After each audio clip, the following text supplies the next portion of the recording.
Thank you, Dr. Comfort. Please, can you give us an overview on gender-based violence, that is GBV, in mining communities? Ms. Oji, thanks also. GBV is a pervasive and devastating phenomenon that affects women, individuals, including girls across the globe. But now let's zoom it into Africa, in the mining communities. It's transcending geographic boundaries in Africa and socio-economic status. Within the context of mining communities, GBV takes a particular insidious form, and it poses significant threats to the safety and well-being and dignity of women and girls. You see, Ms. Oji, this issue has become really a worrying situation because there has been growing recognition of the prevalence and the severity of SGBV within mining communities in rural areas.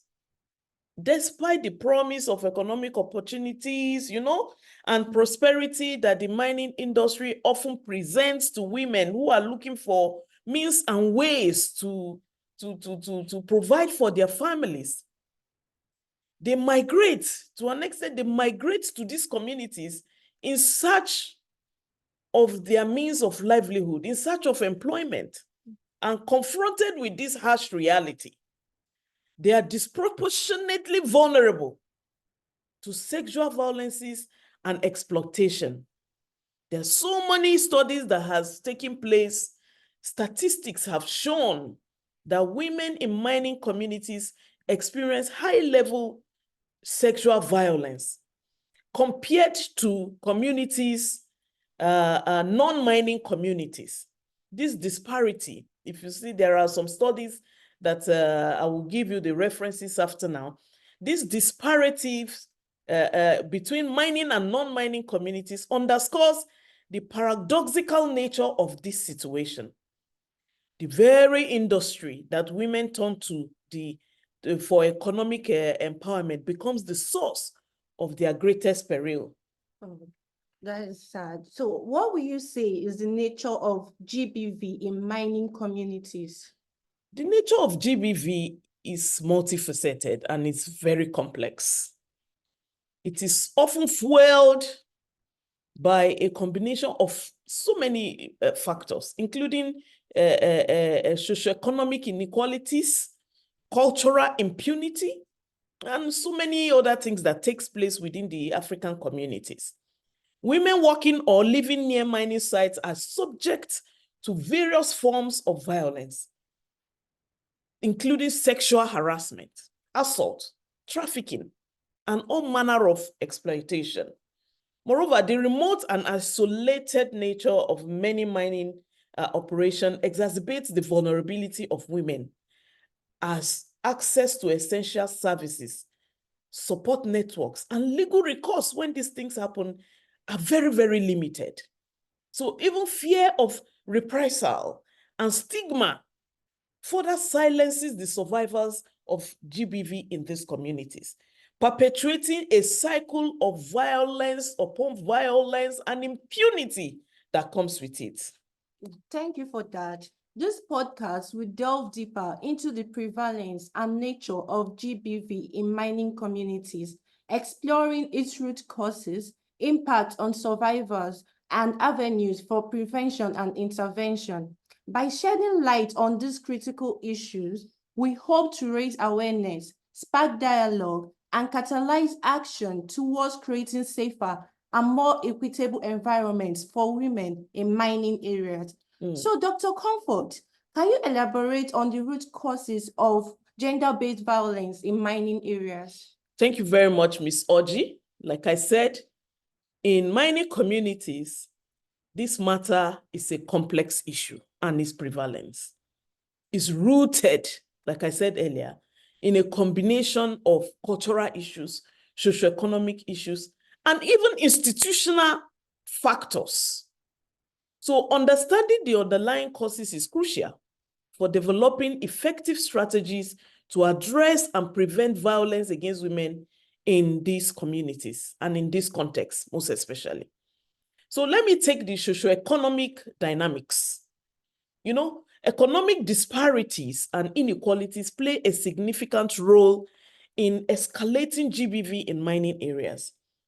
The influx of migrant workers, predominantly men, into mining communities creates imbalances in gender ratios, leading to heightened tensions and competition for these mineral resources. Limited employment opportunities for women in communities also contributes as a factor. Informal mining sector, these women may not be considered because of capacity gaps, and it pushes them into precarious and informal work where they are more vulnerable to exploitation and abuse.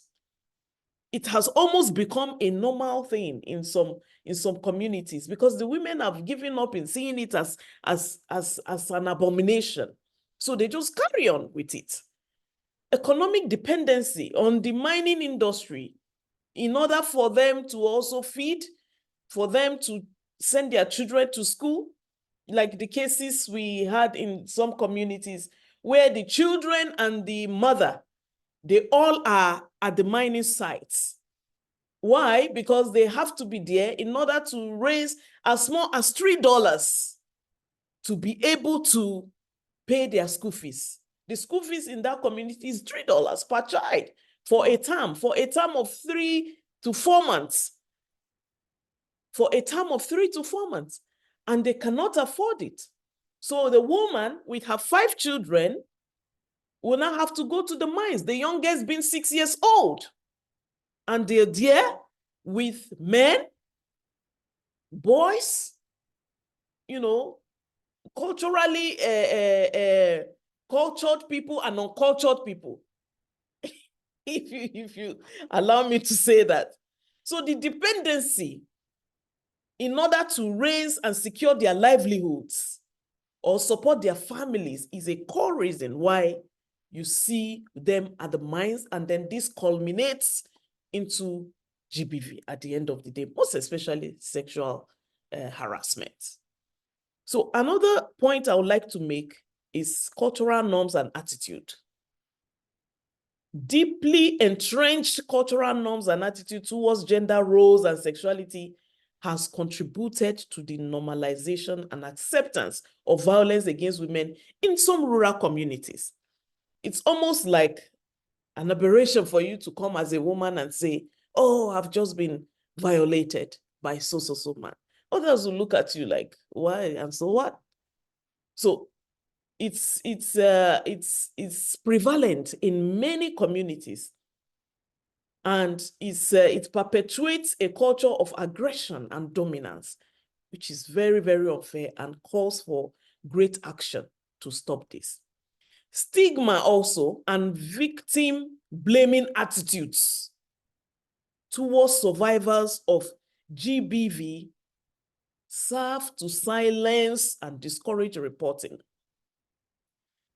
Places where you have at least maybe the police stations or the nearest law enforcement agencies, by the time you make a report the first time, make a report the second time, make a report the third time, you could become a laughingstock and a ridicule among the men that are doing this. So it discourages reporting and further perpetuating impunity and allowing the perpetrators to act continuously with impunity. This has to be stopped at all levels. Another point I would like to make, Ms. Oji, is intersectionality with poverty and informal employment. GBV in mining communities often intersects with broader socioeconomic challenges, mostly poverty, migration, and informal employment. Social and economic insecurity increases women's vulnerability to exploitation and abuse, as they may lack the resources and support networks to escape abusive situations. So most migration to mining areas, often driven by economic desperation, exposes these women to heightened risk. Thank you, madam, for that detailed highlight on the causes of gender-based violence.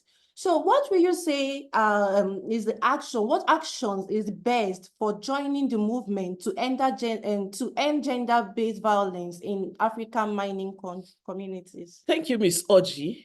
We all have to put our hands on deck at all levels, from local government.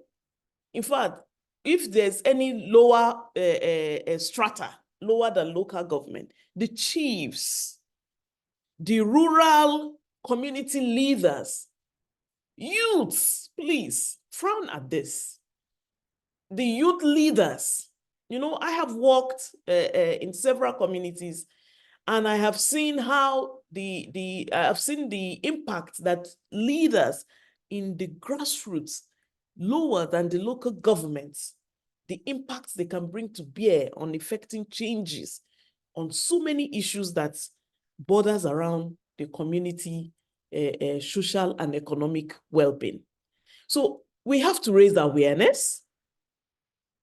We have to support these local institutions, give them knowledge, do necessary trainings at the grassroots there, the community leaders, the women leaders, the chiefs, the whatever traditional leadership exists in that mining community in Africa.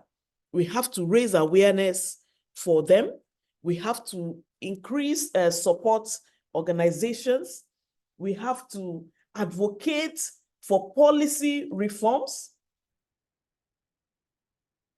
like writing petitions and letters to policymakers for them to pay attention to this matter. We have to support economic empowerment for women in these mining areas, vocational training programs. The women have to scale. Anyway, maybe in another podcast, I saw that we have a program regarding how women can scale from very, very crude way and harsh conditions that they work into at least, you know, some modified artisanal approach of mining. So we have to advocate for that.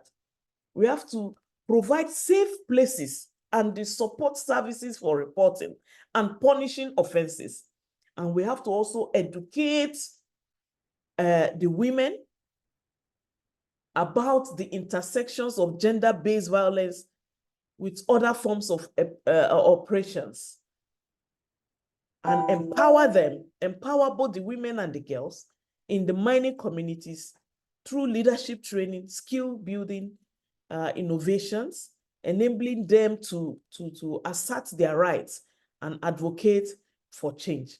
So we have a lot of actions to take, and by taking these actions, we can support the efforts to end GBV in African mining communities. Most African mining communities have the laws, have the policies, but implementation is the missing gap. So we have to advocate for the reforms where there is need and make sure that enforcement of these laws are brought to bear. The reporting structures, the police network, or the law enforcement agencies nearest to these villages have to increase their awareness. We have to work together to increase such awareness in order to reduce even pregnancies out of wedlock that happens because of a girl child being at the mine.